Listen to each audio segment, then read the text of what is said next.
Hi, my name is Chuck French, the Chief Growth Officer of Mutari, and thank you for joining today's seminar, Network Security is a Bear.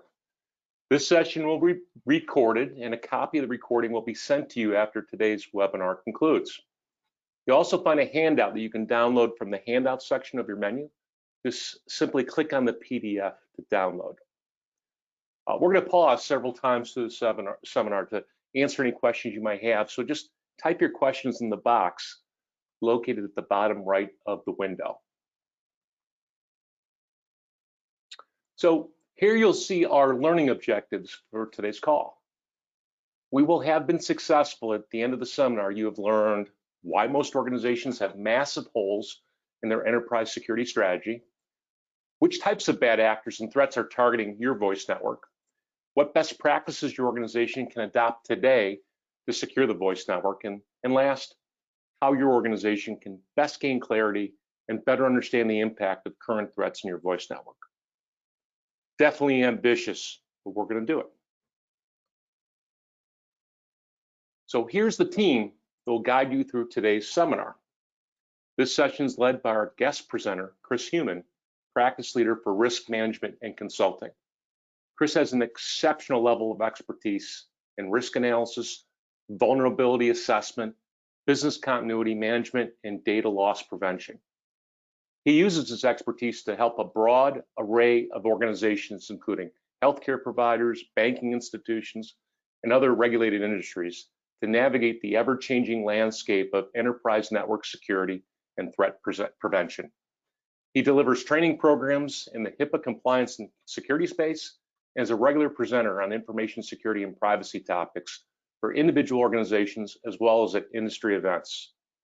And I'll also take a moment to note that Mutari has a long-standing relationship with Chris, and he scares us on a continuous basis to help us improve our security posture.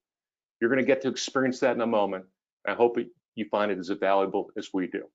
So good afternoon, Chris, and thank you for joining us today. Thank you, Chuck. Okay, also joining us is Brian McDonald, Director of Product Development for Mutari. Good afternoon, Brian. Good afternoon, Chuck and Chris. Before I turn it over to Chris, I'd like to offer some brief remarks about Mutari to provide some context around our role and interest in protecting the voice network. We've been building enterprise software for many, many years, over 30. We have clients in every vertical, and our reputation has been built on providing unparalleled support and technology that just works. Every one of us are proud of and guard that reputation. We're also known for innovation, so despite being around for 30 years in the enterprise space, we never lost the edge of acting like a perpetual startup. Got little client, employee, or even partner turnover. And Mutari employees are all owners via our ESOP. The ESOP helps align us as an organization that's only improved an already great culture. And specifically, we've been aligned around creating a new and emerging product category that we've defined as voice traffic filter. And I'll add one last point. There's an origin story here. Mutari has the world's leading business voicemail solution called Mutari Voice. It's an incredible solution. Our customers love it. And our work on Mutari Voice gave Mutari the authority to build what you're going to learn about is the Mutari Voice Traffic Filter. The authority was provided us by our customers who collectively said, we know you and trust you to solve the problem of unwanted calls, which again, and you'll discover this today, is a massive issue for businesses. So we're on an important mission to solve this problem. So thank you for the interest on this topic. I'm now going to turn it over to Chris. Chris? Thank you, Chuck. Really appreciate that. Thank you for the kind introduction. To briefly introduce myself and our organization, Risk has been fortunate enough to partner, as Chuck said, with Mutari for data privacy and information security since 2013. Risk assists our clients with all those wonderful things that Chuck talked about. But in addition, one of the other things that we do is social engineering tests. And we're going to talk today about social engineering. And one of the things that our organization does is to test some of the practices that you may see and hear about, though we're much nicer and much kinder about it than the bad guys are. But we're going to talk today a lot about social engineering tests and know that we've got experience performing them and trying to repel them. So we'll talk a lot about that as kind of the seminar today progresses. We've been fortunate enough to present on similar topics such as these at HIMSS, the Illinois Association of Healthcare Attorneys, to a number of regulatory bodies, universities, and commercial organizations. So with all of that, I suppose I'll say that we could have had a warning label on today's material. Portions of this presentation may make you feel uncomfortable, or as Chuck said, scared, or worried. But what we're trying to accomplish today is both to provide you with knowledge so that you can be prepared, but also to understand that there is help. There are tools and techniques that can both slow down and potentially stop these attackers. But the first step is that you've got to understand what you're up against. So while we may scare you by delivering the information, these conditions, these people are all out there and they're trying it today. So unless you pay no attention to the information security updates, industry trade journals, or even the traditional news, you've seen and heard that security incidents and data breaches are happening more often and increasing in severity. The why is at least threefold. First, you have an immense increase in data availability. There is more data on more systems in more applications and databases being made available to more people in new and amazing ways. Primarily, this is in order to drive revenue and gain competitive advantage. Companies are using the data they already had in an emerging manner, and every company is trying to collect more and more data on their customers, their competitors, and their prospects. They're making this data available so that both the attack surface, which is a term that we're going to talk about a little bit later in this presentation, and the configuration shortcuts and mistakes are increasing at an exponential rate. So we've got the availability, which gives us an attack surface, and because we're doing it so quickly, we oftentimes make small mistakes along the way that really add up to the opportunity for bad things to happen. Secondly, you've got an amazing shift in currency that we have all been witness to. Cryptocurrency has made money insanely faster and also more fluid than ever before. As Forbes recently wrote, cryptocurrency, Bitcoin, Ethereum, and the rest, is fueling a crime wave that is without precedent in human history. Crypto has added as many layers of abstraction and confusion as a criminal desires, and those layers can be added in seconds. Conversely, to deconstruct each layer forensically takes hours, days, or months for law enforcement, and it has made the task so close to impossible as to become impossible. So essentially, only inept criminals are capable of being identified, let alone caught. And lastly, your data has real value to these bad actors. They are selling your information, and they're selling it from anywhere from $1 a record up to $1,000 per record, depending on the data that is contained in the records that they are stealing and selling, possibly over and over again. They're also utilizing this data in ways that we will see a little bit later in some upcoming slides to enable and empower the next break-in.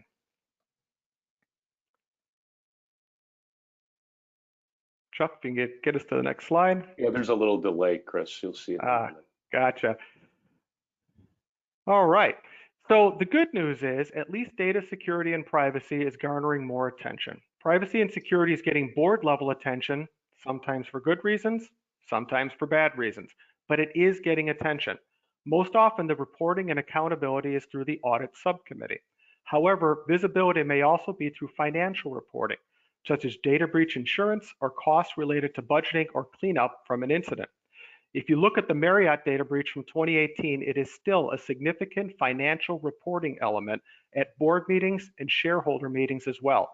Turns out that 24 million in expenses and growing is worth discussing.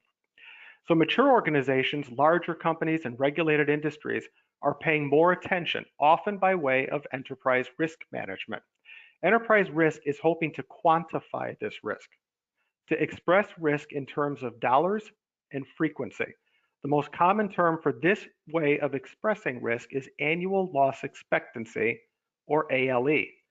In the event that a breach occurs, costs soar very quickly. So while the exact dollar amount and the source may vary, the cost per record to an impacted organization for a healthcare data breach is almost $500, again, per record. For financial industry information, the estimated costs are between $160 and $200 per record. So if you're only a small business and you've got a database of just 10,000 records, which is very modest, it adds up really quickly. So in a healthcare space, you could be looking at $5 million for data breach cleanup for a 10,000 record breach. Even organizations that have data breach insurance are often underinsured, or the insurance companies cite that the insureds could have been doing a better job or demonstrated neglect in protecting the data. Sometimes they don't pay at all. Sometimes they're actually seeking to get their payments back. You have to abide by due care in order to make a claim. And we'll talk about some of the actions you can do to abide by that due care coming up in a few slides. So, tighten your seatbelts. Here comes a little bit of the scary stuff.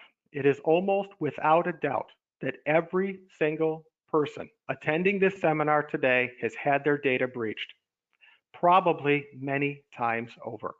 If you think this isn't you or it didn't happen to your data, take a look at just some of the names in the lower left of this slide. You may not recognize some of these companies or know who they are, but they certainly know who you are. They have stored data on every single one of us. Companies like River City Media had info on 1.4 billion people, probably all of us, and you may never have heard of them, but they were the victims of theft of every bit of that data.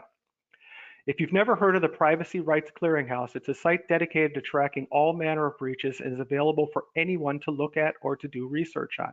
The URL for the Privacy Rights Clearinghouse is there on this slide. But if you've never been out there, please look it up. See if your company is listed or if companies you do business with are listed. So, why are these data breaches? Why are there so many data breaches? And why are the bad guys going after data that is both obviously valuable information, such as electronic health records, but also what seems like somewhat less valuable data, such as email addresses and phone numbers, and being able to correlate the identity of people? Well, like every good sales executive and marketing person, you need to build a CRM, a customer relationship management database. And we'll see why and how they use that in a few moments. But know that for many of these companies in the list above and thousands more, the victims, typically you and I, are both a customer and a commodity. It's just that the bad guys are selling extortion to the customer. So the bad guys are improving their tradecraft every single day. Frighteningly, another organization falls victim to ransomware about every 10 seconds. That's a lot of companies with a lot of data. So why can't we just stop it? Just flip a switch, knock these guys out, arrest them, stop the access, something. Just knock this thing off. Somebody flip the switch. Well, there's a lot of reasons, and just a few of them include these guys work on commission. They are highly incentivized to break in, steal, and then sell your data. We know from successful sales organizations that people who work on commission tend to work hard, really hard. And these guys do not fall short. They work extremely hard at trying to break into your stuff and to get your data. They can also develop new techniques at frightening speed. There's no penalty to these guys for getting it wrong. If they don't catch somebody or their scripts don't work perfectly, they just adjust them and then they try again or they try the next victim. So unlike traditional business, there's no penalty for getting it wrong. They don't have to go through huge testing periods. They don't get in trouble with their bosses for not having a successful campaign, because we'll see that the specialties have been kind of siloed out. So there's a lot of upside and there's almost no downside. So as an example of that and these emerging techniques, take a look at the bottom of this slide. Does anyone have hair or dust on their screens? Anybody seeing that? These images are made to look like hair or dust, and they are linked to a URL. When you reach up to brush the dust off your touchscreen laptop or your monitor, you're actually triggering that link, and you find yourself victim to a watering hole attack, downloading malware on your PC, or worse. When that URL requests a domain resource, people don't realize that Windows tries to authenticate in the background, sending the bad guys hashes of your local security credentials. These hashes are then run against something called rainbow tables, or they're cracked by programs running on GPUs to the tune of millions of passwords a second. The attacker can easily have control of your machine in just 1 minute or less. I'm going to admit, Chris, that when you presented these slides, I tried touching that. I thought I had something in my mind. So I'm one of them. mean, that's It just works. what it is. That's just what it is to be a human. Yeah, and these are just cheaply crafted, quickly made images, but that speck of dust will get you. I know plenty Yeah. of people who put their thumb on the speck of dust right there under the letter B on this slide and tried to wipe it away clicking off the URL. Unbelievable. Easy to, unfortunately, watch it happen. But the good news, at least there's consequences for the bad guys. No, I'm kidding. There really isn't. In the movies, the good guys usually eventually prevail and the bad guys get their comeuppance. But that is not the case in the real world when we're talking about cybercrime. Yes, you may have heard about a few high-profile cases and a few high-profile or big names. But if you compare the number of stories you've heard about arrest, extradition, and conviction to the number of ransomware events that are occurring, hacks, and phishing campaigns, the ratio of success in finding, arresting, extraditing, convicting, and actually penalizing the bad guys is so small as to almost not be worth considering. Do you remember on the earlier slide that part about ransomware attacks every 10 seconds? We do not hear about a new arrest or a conviction every 10 seconds. Think about this. According to MCSoft, the effective enforcement rate for cybercrime in the US is estimated at 0.5%. For those of you who are bad at math, what that means is that out of 2,000 cybercrimes, 1 is prosecuted. Also, those numbers are only related to cybercrimes that we became aware of. The best crimes, maybe even just the good ones, go unnoticed, and many, many more go unreported. Why? It's because companies don't want their names associated with a cyber attack or in a headline, or some member of staff or management decide to cover it up instead of talking about it. But it's okay. Our best and brightest have their eyes on this problem. Government, meaning your and my tax dollars, have a handle on this, a plan, tools, and more. Universities, the epicenter of great thinking and emerging knowledge, surely have a solution. Nope, they don't either. As a matter of fact, government, higher education, and of course healthcare, one of our most vital services, remain extremely targeted and very susceptible. Even 911 services, your last ditch helpline, have been brought down by ransomware. And that is a very, very scary thought. So, if you've paid any attention to the data breach headlines, reports, and even companies' own websites describing what happened to them, and any news media reports, you will see one phrase come up over and over again in describing these attacks: a highly sophisticated cyber attack. So let's take a second to talk about what that means. In the case of TransUnion South Africa, and an incident in which people's information from 5 countries and businesses across the entire continent was breached, the highly sophisticated cyber attack was the hacker using the password to access the system. Now tell me, how highly sophisticated was that? That password got the hackers access to 4 terabytes of data, led to an initial ransom demand of $15 million against TransUnion. However, it also led to secondary ransom demands against all of the businesses whose data was breached. They ransomed large companies for $1 million per ransom and small businesses for $100,000 per ransom demand. So the question I'd have to everybody, if this were a conversation, is how many of you here today are okay with how TransUnion protected that data? And how many times does this have to happen? So why do they say a highly sophisticated cyber attack? Probably so it isn't quite as easy for the entire world to see how bad a job they did securing very, very valuable data to potentially limit their liability in the event of court action or out of sheer embarrassment. Probably all 3. All right, so there's a lot on this slide, and know that this slide is a webinar unto itself, just breaking down each element. So I'm going to try to hit the highlights here and bring us some focus for the balance of the presentation. Ransomware is in every headline now. Ransomware as a service, or RAS, has really become a term du jour because it's a natural expansion of a very successful business model. But the real key, the linchpin, has moved to access. The initial break-in is now being farmed out as a service known as access as a service. And that person who breaks down the first door is known as the initial access broker, or IAB. The IAB is a specialist in obtaining initial access and establishing a bridgehead. The IAB, which is that hooded guy in the top center of your screen there, is the focus today. Our job, meaning yours, mine, and Mutari's, is to stop the IAB from being successful. Stop them from establishing a bridgehead at your organization. Because after access is established, the carcass of the hunted organization gets picked clean. Please understand that ransomware is not the end of the food chain. It just gets all the press. It is the end of the food chain, not the beginning.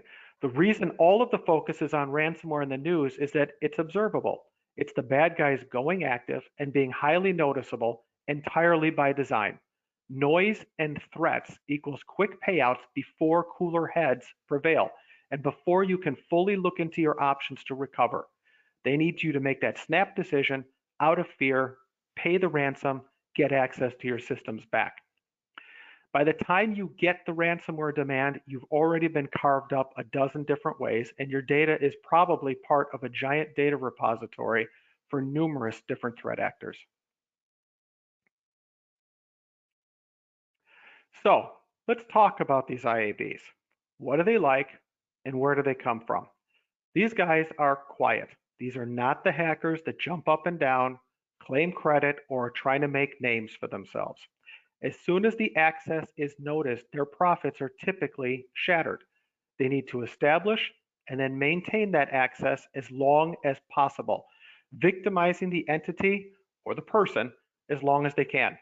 Every day they are in undetected or unrestricted, even if you have detected them, is cash in their pocket. They are amazingly persistent. One example, one of our clients had a web server that was hacked perpetually. Every single Sunday night, they would come in on Monday morning and found their web server hacked. And outwardly, it was selling knockoff goods with revenue streams going to places unknown. They would recover that server, they would use backups, recover that server, bring it back to operating state by Tuesday or Wednesday. Next thing you know, next week, the same thing over and over again.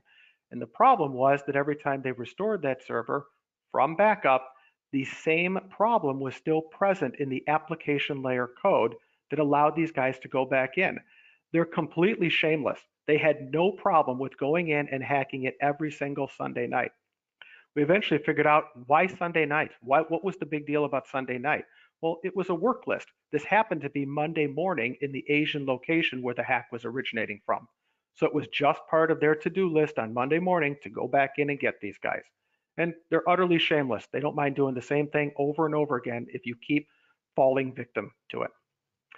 What these guys want to do is to milk that digital cow for all it's worth. The tools that they're using, they're often publicly available. They include information that you have placed on your public website, on your social media presence, and maybe even in job ads. They scour all of that for what we call footprinting, to establish information about your company to get in that front door. So these guys are now functioning like well-oiled machines. They are building companies that themselves look like a prosperous commercial organization, with the exception, of course, of their product being generally illegal. You might have heard of the ransomware gang Black Matter by now. They began operations in July of 2021, and they're probably people who were originally with REvil. And by the way, in case you're not up to current dates on these ransomware gangs or current events, REvil has now been recruited by the Russian government to attack targets in countries that applied sanctions against Russia because of the war in Ukraine. So they claim that they combine the best features of both the dark side and the REvil ransomware gangs and technology to assemble this Black Matter organization. Black Matter does not typically advertise ransomware as a service offerings directly. However, they do post help wanted ads recruiting these IABs. These are very knowledgeable people, and they take the time and hire the talent to get to know a specific target. They are not randomly scattershotting, just doing ping sweeps or whatever sweeps of the internet and taking whatever target presents. They are going after select organizations that they believe they can make money from. On the right side of this screen is an actual help wanted ad that was placed by Black Matter. And per this Black Matter help wanted ad, the networks that they were seeking have to have between 500 and 15,000 hosts and ideally be located in the US, the UK, Canada, or Australia. And for that initial access, Black Matter is willing to pay between $3,000 and $100,000 for exclusive access to these high-value networks. Most worrisome, however, is that they're trying to recruit internal, disgruntled employees. Scary. So we mentioned earlier the importance of security and governance. Building a security program, having policies and procedures that state the requirements, following up on them, and checking up on the fact that you followed them are all critical activities. The Cybersecurity and Infrastructure Security Agency, CISA, the FBI, and the NSA published an advisory with details about how the Black Matter ransomware gang operates. One variant of the malware that they deconstructed in an isolated environment, of course, shows that the threat actor used compromised administrator credentials to discover all of the hosts in the victim's Active Directory and attack sideways from there. So if you remember the help wanted ad on the previous slide where they're looking for disgruntled employees, perhaps that's how they got the administrator credentials. Kind of a scary thought.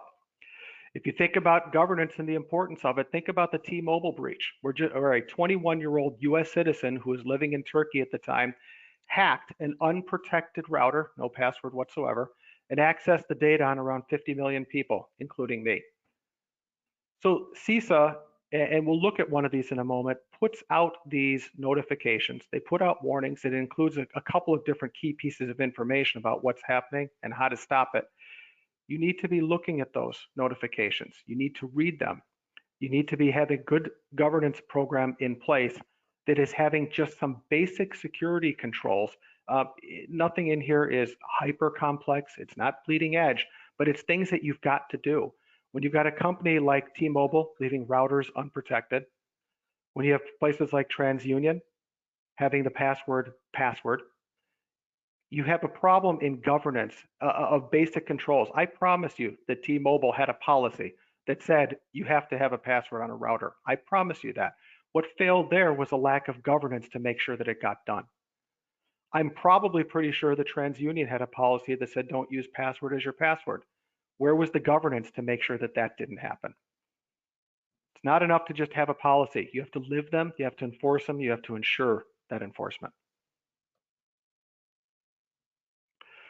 So, how much does it cost to get one of these IABs to break into your company? Unfortunately, a lot less than you may think. The technology sector break-ins have the highest price per access.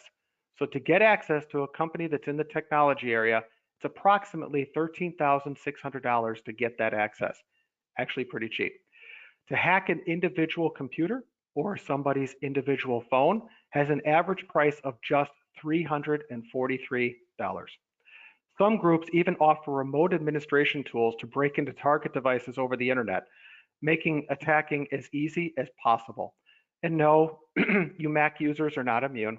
All operating systems are offered up to be hacked. Windows, Mac OS, Linux, Android, iOS, BlackBerry, and Windows phones are all listed in these menus. And we're going to take a look at the menus in just 1 second. But the point is that initial access is cheap, really cheap. And the damage that it leads to is massive, expensive, and difficult to deal with. This is yet another reason that we must stop initial access. That has to be our focus. So let's take a quick trip to the dark web, which is also not that difficult in case you've never done it, and pay via cryptocurrency, which is not that hard, 5 minutes tops. And you're easily and affordably on the way to ruining somebody's life. For a second, take a look at the success rates. They almost always crack their target. So easily, in fact, that these incredibly low prices make it worth it. Hopefully everybody can see the costs associated on that right side menu. I promise you, these guys are not making minimum wage. That tells you just how easy it is to get into these systems. On the right side of your screen, that's a screenshot. This isn't something that we made up. This is out there right now at this level of quality and this low price point. Taking a look at the next slide. Again, these are real and actual screenshots of the menus and the actual ability to just purchase the services that you'd like there and be able to pay in Bitcoin. If you notice anything about the language and the pricing, they're expecting English-speaking customers and probably English-speaking targets. These services are frighteningly available and affordable, and they lead to real damage in real life. Ransomware and attacks on medical devices has led to a new term, in fact, killware, where a cyber attack negatively impacts someone's treatment or the ability to get treatment. How many hospitals, emergency rooms have been impacted or closed by these attacks? Far too many. These people are unethical, they are heartless, they are evil, they are just awful human beings, and they do not care who they hurt to make a buck. So, how do we know when these IABs are attacking us? We're going to look to something called tactics, techniques, and procedures, or TTPs. These are a key concept in cybersecurity and threat intelligence, where the purpose is to identify patterns of behavior that can be used to defend against specific strategies and the threat vectors used by these malicious actors. Ransomware as a service programs have enabled the entire chain of actors to increase profits as high demand for network access by affiliates creates a higher supply of brokers dedicated to gaining network access. So these IABs, they've been around for a long time. They just weren't good businessmen. They didn't know how to fully monetize their skills. But by siloing this function, the hacker no longer has to be a good business person. They can focus on what to them is the fun part of kicking down the front door, and they let somebody else turn that into a successful, repeatable business. So TTPs, tactics, techniques, and procedures. What are we really talking about? It's a key concept in cybersecurity and threat intelligence where the purpose is to identify these patterns of behavior, as we talked about. We talked about CISA, Cybersecurity and Infrastructure Security Agency, the FBI, and the NSA putting out these alerts. What you're seeing on this screen is the actual table that was in the alert that was put out about black matter. This alert tells you how that gang and how the ransomware operates. This screenshot of the advisory is something that hopefully many people on this call are familiar with. And if not, if you are not signed up to receive CISA alerts, fix that today. Go out to CISA.gov, sign up to receive these cybersecurity alerts. You're already paying for them as a taxpayer. You might as well benefit from them. So take a look at the table and you'll notice that there are some blue characters and words that are inside of brackets. What are those? Those are hyperlinks. But who knows what T1018 is? That looks really complicated. Well, when Chuck takes us to the next slide, we're going to see that each one of those items, Chuck, if you can put us forward one, correlate to a specific thing in an attack framework that I also hope everybody is familiar with. This is the MITRE attack framework. And those numbers, those hyperlinks in that alert, correspond to the tactics, techniques, and procedures you're seeing here in this framework. Now, know that the entire framework is very significant. It goes from left to right as you move along the attack chain. So what we're really looking at today is focusing on the three leftmost columns. Okay, we're trying to stop column 3, that initial access. It's very difficult to stop the techniques that are in the far left about reconnaissance. What you can do there is to reduce the amount of information and the precision of the information that you're posting in the public domain. But where we're focused today is that first contact, stopping that initial access column. Once they have that initial access, the entire balance of this framework, and there's a whole lot off to the right, is about how they're exploiting that access to part you out and to make as much money as possible, to stay present in your network for as long as possible, to maximize what they paid to get that initial investment. Remember how cheap that was to break down that door. But every one of the items in this framework, you can also click on there And not only will they tell you what they're talking about, and they'll describe it in human readable terms, not just stuff that brilliant people like Brian and his team can understand, but things that all of us can understand. They'll also give you prevention techniques for many of those. And sometimes it's as simple as what I said. Look at your job postings and remove specific technologies from that job posting. Because if you have in there that you have to be able to support a certain Cisco switch, a certain Cisco router, a certain exact type of database management system and version, you're building a profile that they can use to know what they need from their kit to be able to attack you. So sometimes it's as simple as that. Sometimes it is highly technical, and you have to get your networking people, your database people, your application programming people, and your vendors all on board to put in place techniques to try to reduce their access or get them out once they're in. So the easiest and cheapest thing to do is to stop initial access, because once they have made it to the other side of this attack chain and they are in your environment, everything over there is far more costly and difficult to deal with. Chris, do you want me to show that quickly, what that looks Sure, if like? you'd like to flip over, you can demonstrate what the entire MITRE attack framework looks like. Yeah, and we were here. Yeah, so we're over there, and everything on that column and to the left of it is all about getting to a bridgehead in your environment. From that point forward, these are predominantly technical mechanisms that they're using to exploit your systems, to extract data, to go sideways. They're not, believe me, if they get inside your environment and you are connected or interconnected to other vendors, they are not going to stop at your environment. Oh, we're only attacking this company. Don't bridge over into the next one. If you have connectivity to the next company, if you are caching credentials to be able to reach out to that next company, it could be API secrets, it can be authenticated credentials to have a data exchange with another entity, they will find all of it and they will leverage every bit of it. One of the other seminars we worked on was talking about telecom providers themselves. And we saw how one simple breach, I forgot which manufacturer it was, but their password on a key system was their own name. It was the name of the manufacturer themselves, an Asian manufacturer. And that allowed them to go sideways into 13 other telcos. Because once they were past that front door, there was nothing restricting that interconnectivity to the other vendors. So on this slide, we're going to go back to talking about CISA.gov for a second. And on the right half of this slide is just some advice, some help that CISA put out, and it's about constructing your data network to have good practices with regards to separation, VLANing, the placement of firewalls and other inspection devices, the location of critical servers that may interact with the world and may also have to interact with trusted data sources inside, where to place those and how to place those in DMZs.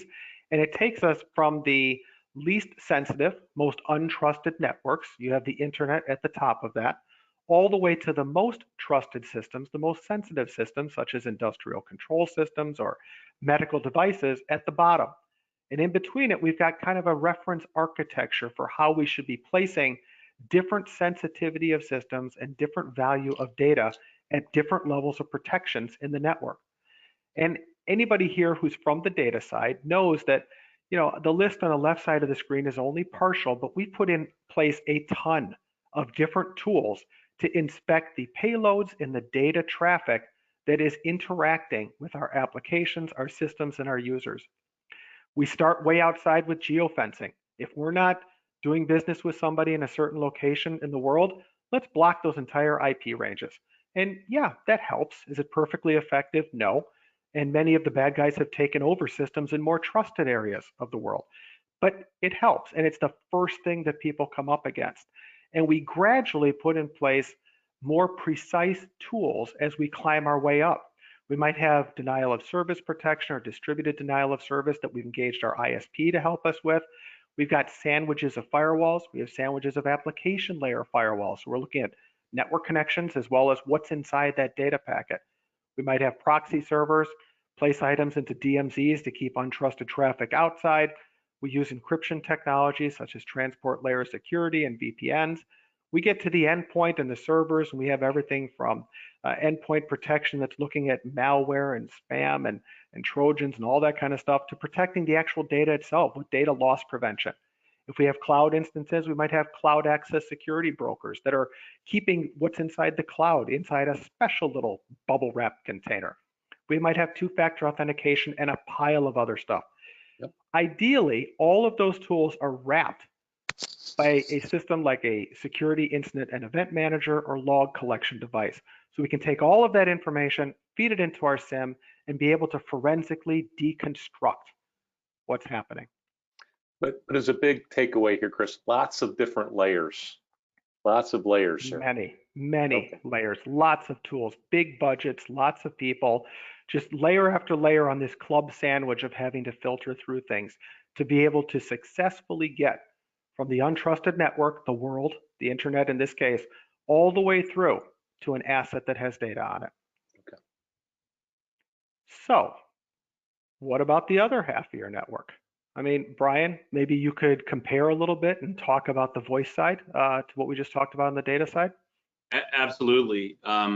These bad guys, these IABs, are attacking the voice side of the network as well, the phone network. They're using these sophisticated tactics that you just talked about, and these are just a few of them. But what's clever about this is the telephone is a very effective attack vector because they eventually want to get to a human. Once they get to that human, they've now got that initial access, and they can start breaking that down. Humans are a great target. So what are we doing to protect the voice side of this, the actual phone network and the voice side of this? How do we know whether the phone call is legitimate? How do we know whether each call is a friend or a foe? That's a good question, Brian. I hope we can get into that and dive into it and come up with a solution. But if you think about that MITRE attack framework earlier, moving from left to right, that is something called an attack chain. The attack chain takes you from that initial contact, usually through the footprinting we talked about, all the way through to significant and nefarious action. But when it comes to your voice network, your human is the endpoint. Social engineering tactics are extremely successful. People tend to trust someone who calls them, especially if their job happens to be customer service or client satisfaction. And we want to do that for client retention practices.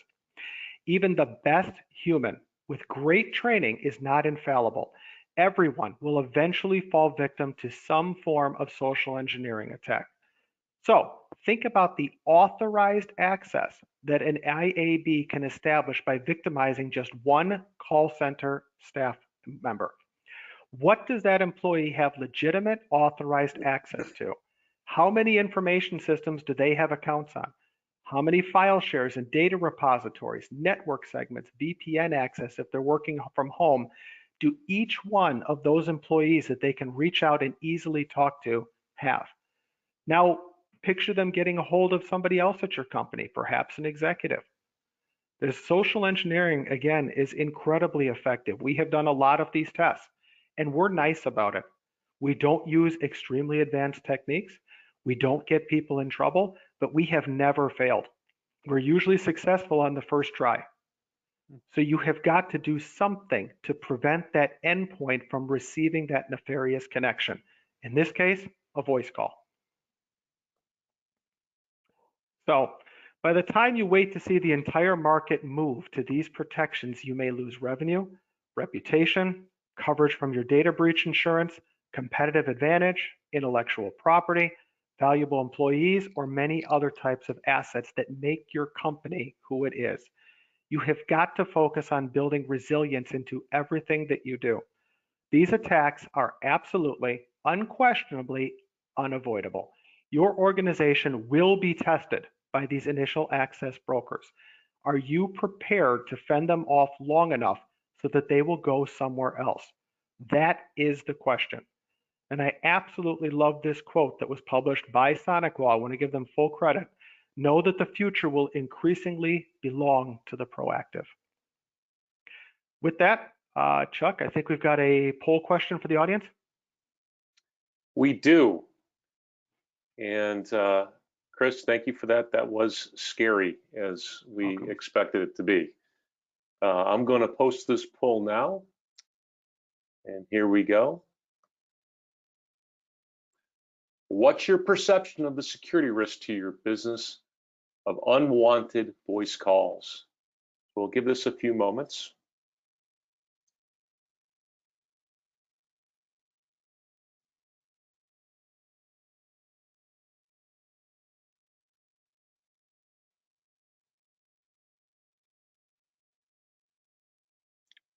All right, couple more seconds. And we're going to close the poll. And I am going to share the results. Can everybody see that? As you can see, perfect. Looks like most people, looks like about 70% see their current perception of security risk of unwanted voice calls is either medium or high. Very interesting. Now, I think we'll also take this moment as well to field a question. We just got one that came in, and Chris, I imagine it's because of some of your comments about social engineering that you just mentioned. So the question is as follows. Can you give us a couple of examples of what these social engineering attacks over the phone sound like? Or do you have real life examples? Unfortunately, I do. Let me share a couple of real world examples from clients. I had one client who has a team of extremely educated experts that go out in the field, predominantly visiting hospitals across the United States, across Asia Pac. They had, their people also have company issued phones that have a DID, a direct inward dial number, that went through the switchboard and reached the person.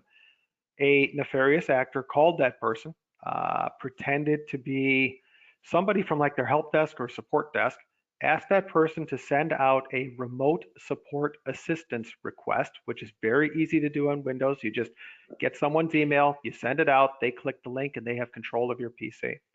On the first attempt, this person gladly did so, even though the email should have been a flag to them to not send, but they did. It was something, it wasn't exactly this, but probably something like IT support desk at Gmail or something like that. And they sent that link out and relinquished control of their PC. And the threat actor then immediately started logging into every system that that person had and changing their passwords so that that person could then have an account, get that bridgehead to be able to get directly into those systems without going through the human in the future. Another client had, so the IAB had gotten into their email system initially and had been camped in the email accounts of several people. They did not use the email, though, to attack, at least not in this instance. They had learned about the organization's key vendors and some of the contracts and relationships they had with key outside vendors. They then placed a phone call to the accounts payable department of this client, and they convinced, because they had so much background information, pretexted information about the relationship, they were able to easily convince the accounts payable to modify the routing and account number of their payments. And in fact, over $250,000 was sent fraudulently to the bad actor.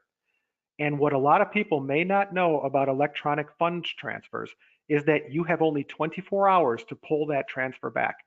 If you don't realize you have been defrauded and get a hold of your bank within 24 hours, sharp, that money's gone.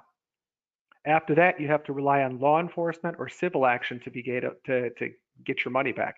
And we've talked about how hard it is to track these people down, let alone trying to enforce in a jurisdiction that is probably not local. So there's a couple of examples, real world examples. Thank you. Appreciate that. Okay, I'm going to now turn it over to Brian McDonald for the next section of our seminar. Brian. Thank you, Chuck. All right, so we just heard from Chris about the struggles with protecting your network. And the bad news is there is an open doorway to your phone system, your phone network, voice network. And it is becoming a focus for cyber criminals. The stats on this page are very scary. Organizations are not prepared. And the telephone is a very attractive attack vector for these IABs because it's ubiquitous and it's easy. You can usually contact a human through the phone. And as we discussed earlier, the goal is to reach a human where they can use these social engineering tactics to take advantage. And it's not just robocalls that are a nuisance. Next slide, please.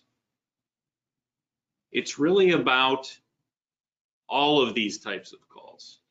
Robocalls are one type of threat, but organizations need to be concerned about fraud. These are illegal calls, nefarious calls. They even need to be worried about spam calls and phishing, which is voice phishing. And these are all considered what we like to call unwanted calls. And also, you should be cautious to not forget about outbound calls. Outbound calls are a big part of this and need to be considered. All right.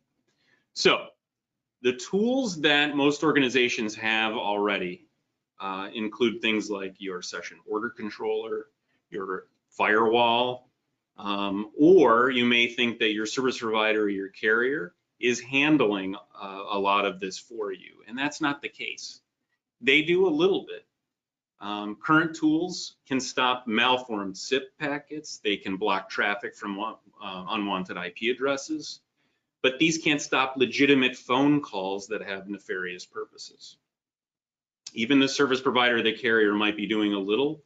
Things like stir shaken, which we'll talk about in a minute, are a good start.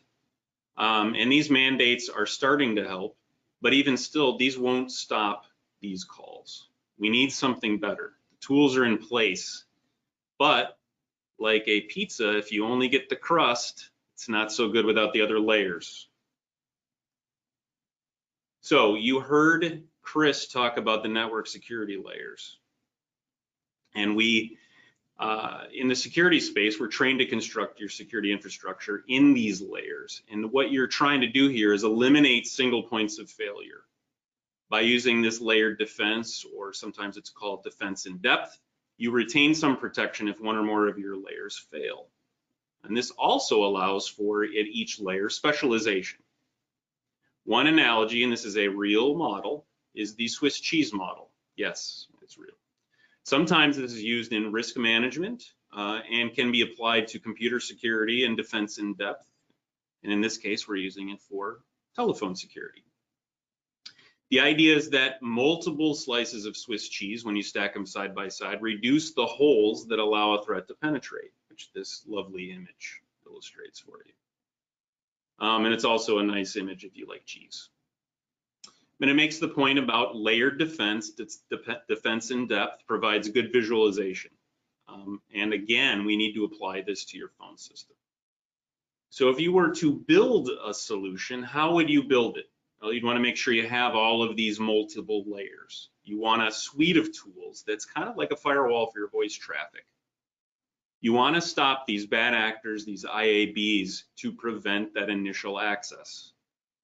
And the way that works in phone calls is before that phone rings, right? So if you apply these tools in a layered approach, you can avoid your single points of failure, which are bound to happen. And again, a reminder to watch out for outbound calls.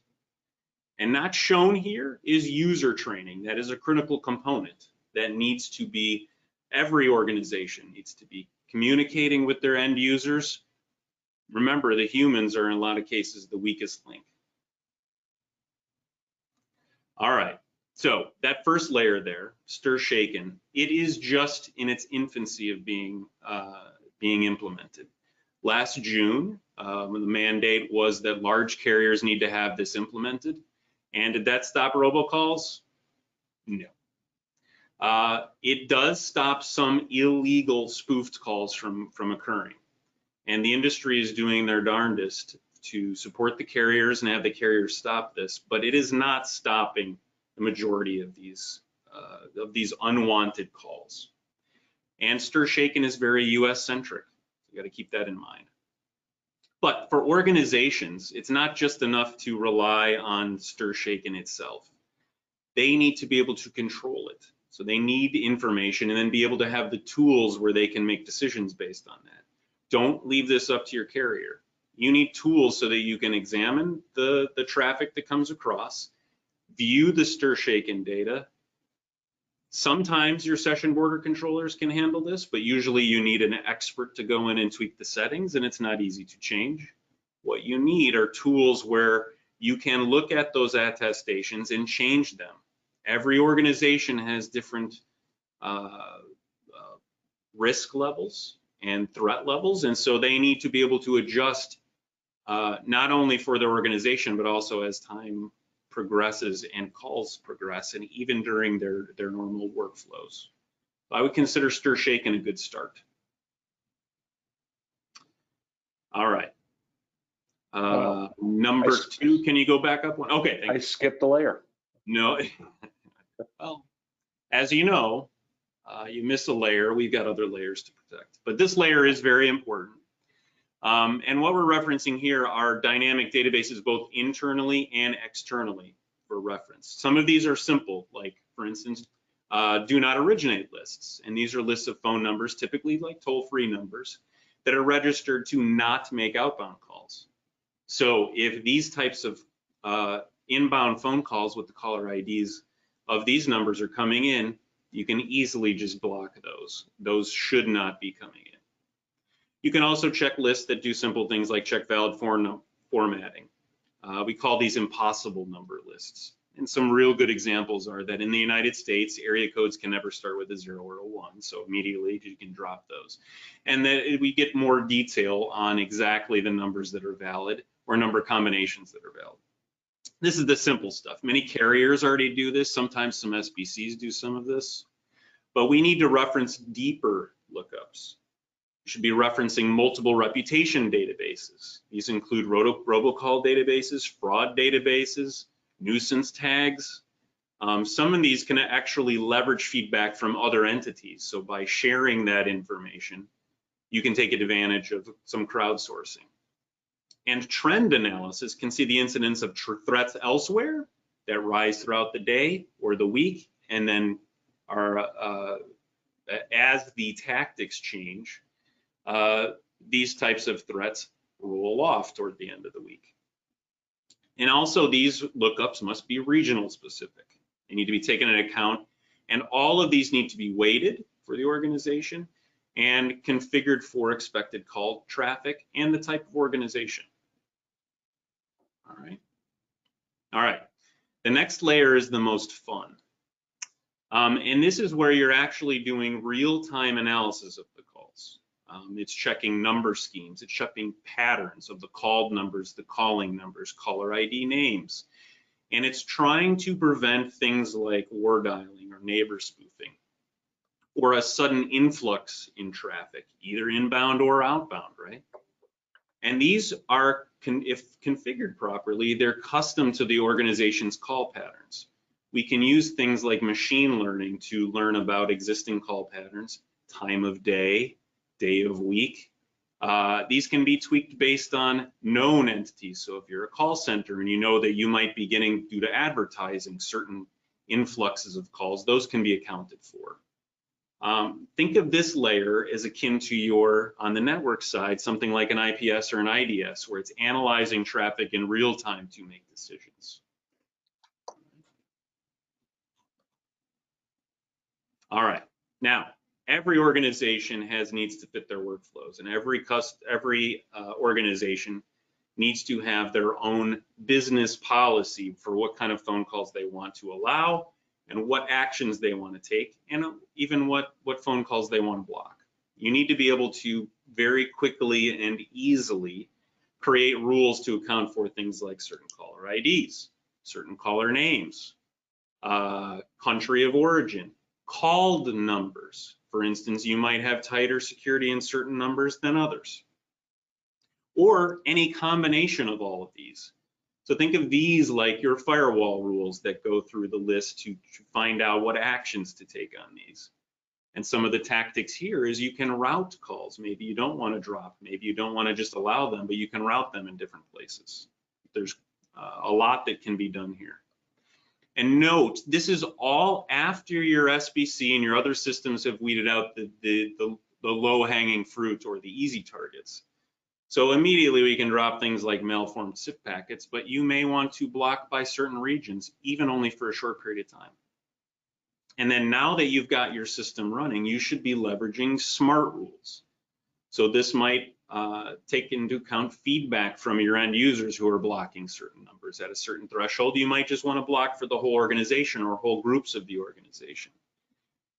Later, we're going to be talking about the voice captcha, and depending on behaviors of calls that are sent to the voice captcha, you might want to create automatic rules that do some things. So this should all feed upon itself. And by the way, these rules need to be extended to your users. Your administration and your administrators are busy and they can't manage every particular scenario. So let your end users provide feedback, and then you can create rules based on the crowdsourcing of your own employees. Let them help and provide you details so that you can get better and better. All right. Now, this layer is my favorite. Well, it's not the most exciting, it's my favorite, because this one supports all of the other layers. And the idea here is that we use something called a voice captcha to help. And a captcha, the boring acronym for this is it is a completely automated public Turing test to tell computers and humans apart. We all know what this is when you go to a website and all of a sudden you've got to click on all the pictures of a bus, all the pictures of a chimney, and they give you these great pictures that are out of focus and that are hard to click on. On the voice side, we can do something similar, and what we've crafted is something that's very simple. We ask the caller if they're diverted to a captcha. This allows the caller to enter perhaps 2, perhaps 3 random digits, and that's the key here. This can thwart robocalls, bots, all of these IABs that are using automated tools to try to get to the end users. This thwarts them easily. However, humans can also very quickly and without a lot of disturbance quickly enter in a 1, 2, or 3 digits to get through the captcha.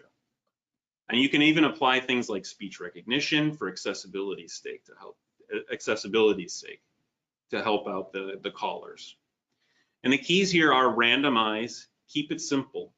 But the reason you're doing this is so that you're not blocking people outright. Give them an out. And even if they fail the captcha, maybe you don't hang up on them, but route them to a mailbox and ask them to tell you, it seems like you got routed here incorrectly. Let us know why, and we can add you to our allow list. That way you're always trying to do, you're trying to take care of your constituencies, and those are your callers, and not losing any customers. And lastly, the captcha should be used as feedback for your smart rules that we talked about before. So while these layers are useful in case when you think about points of failure, more importantly, these layers can play off of each other and they're all intertwined. All right. Now remember here, the goal is to stop the calls before they reach a human. Remember, initial access is the goal here. And so what that means is stop this before the phone rings. There are times that's not going to happen, but your ultimate goal is stop that before the phone rings. The human on the other end is not disturbed or even tempted to answer those nefarious calls. You need to provide a feedback loop, and that might include for the users or for your administration. So you need to make sure you've got reports and analytics. You need to keep up on this. The systems can self-learn, but at some point you need to engage. Organizations need to engage with their systems and understand and apply them for their own organization's workflows. But more importantly, they need the right tools for the jobs. Out of the box tools are not able to handle these types of attacks. And so standard tools are good, but not good enough, and they need special tools for this. All right, so the question becomes, how can you understand the impact of these bad actors, these IABs especially, on your voice network?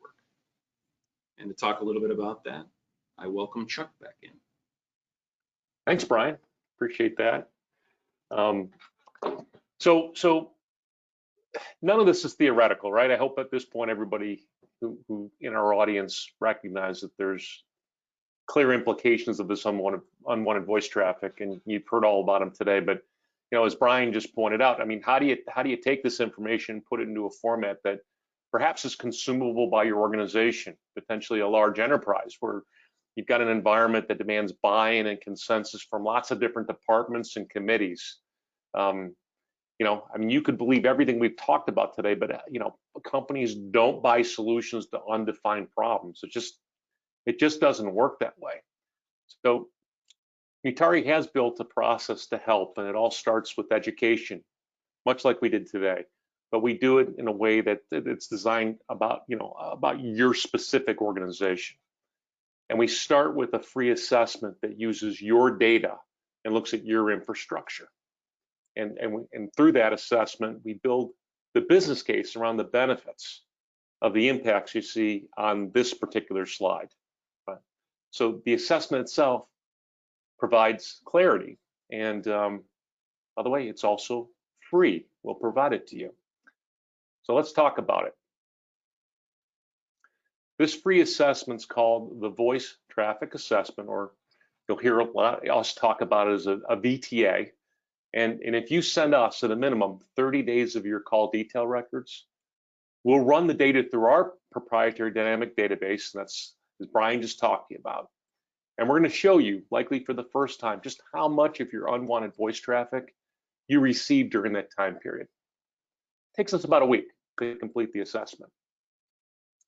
But as we're running historical data through our system, I mean, you're going to get the benefit of that, the insights in that one layer of protection, that proprietary dynamic database. But we're not going to be able to show you all 5. But to get that benefit and get the insights from all 5 layers of protection, that's where we'd recommend a proof of concept. And obviously, as part of that, you get a chance to experience our easy-to-use administrative portal.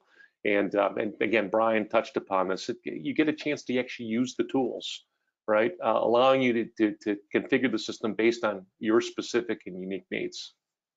So as you look at this particular slide, you're going to see a URL in the upper right-hand corner, Mutare.com voice traffic analysis. If you go to that page, you're going to see a purple button right in the middle of the page that says Get Clarity. Please click that. Fill out the form field and let us walk you through the process. That's your easy button, and it's your call to action for today's seminar. Easy. Real important word for Mutare. We strive to be the easiest company you'll ever work with and partner with. So that's how we can create a voice traffic assessment for you. So that brings us to the end of our seminar, and we do have some more questions that came in. And I think we'll take one, and I think I'll take this one. And the question is, are you seeing any trends in the marketplace? And please build on this too. Any trends in the marketplace that are driving more unwanted voice traffic? So I'll start. I think we all recognize there's a tremendous amount of money being used by organizations to harden their data networks. We share it internally all the time. I mean, everybody can look at Gartner reports. I think this year $170 billion is going to be spent on hardening tools regarding risk and fraud in organizations. But because of that, I think there's some causality here. We're observing more socially engineered attacks on people, and you heard Chris talk about that. We know that's happening. Frankly, we think that's one of the reasons why this is such an important seminar. But we see a lot of data here at Mutare, and that's a fortunate position when we look at this.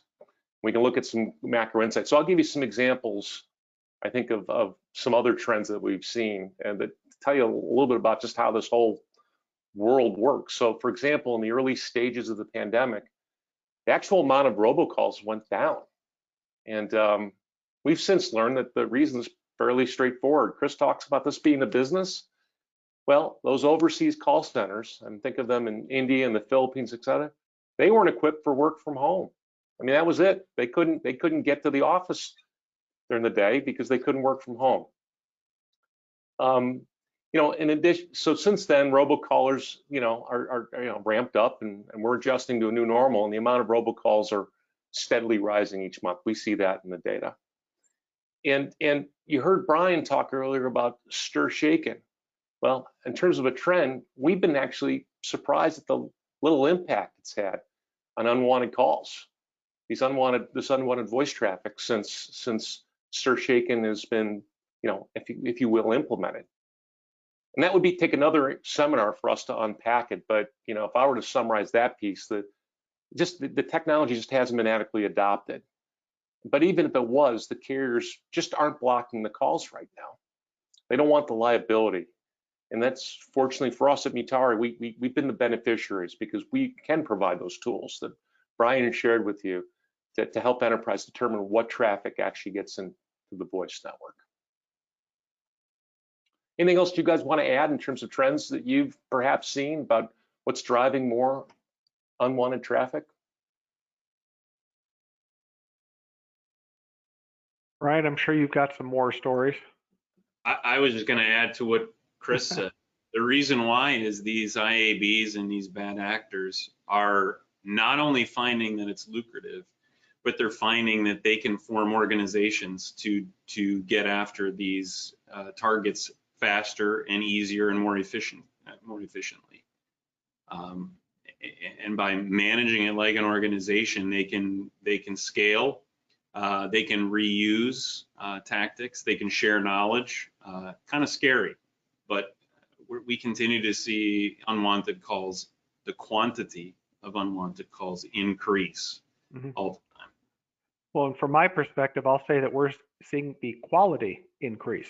So one of the ways that we all used to be able to detect a spam email from a real email was the quality of the material in it, the actual writing, how many grammatical mistakes were in there. Well, know that these IABs, they are really focusing on hiring English-speaking assets. They are looking to up their game in quality so that those easy, low-hanging fruit filters that the human applied don't work as well. They're going after English as a first language speaking actors to recruit into their IAB workforce. They are a well-functioning machine. These IABs, like Black Matter, you've got to understand, they have HR departments now. They have their own court system to handle one person in their organization having a dispute with another person in their organization. These are big businesses. They have benefits. They have legitimate HR departments, and they actually give their people benefits. They are really upping their game in the quality of person they're getting, which leads to a better quality attack that they're making against us. And the front door is wide open, as you see on your screen. You need to shut the door. All right, and we're here to help. So there are a few more questions, but they're very vertical specific. We'll handle those offline. So with that, I want to thank everyone, and specifically you, Chris Human, for joining us today for this in-depth seminar. And we will send out a copy of the recording. And if you have any additional questions, reach out to me, Brian, Chris. Thank you, everyone, and have a great week. Take care. Thank you, Chuck. Thank you.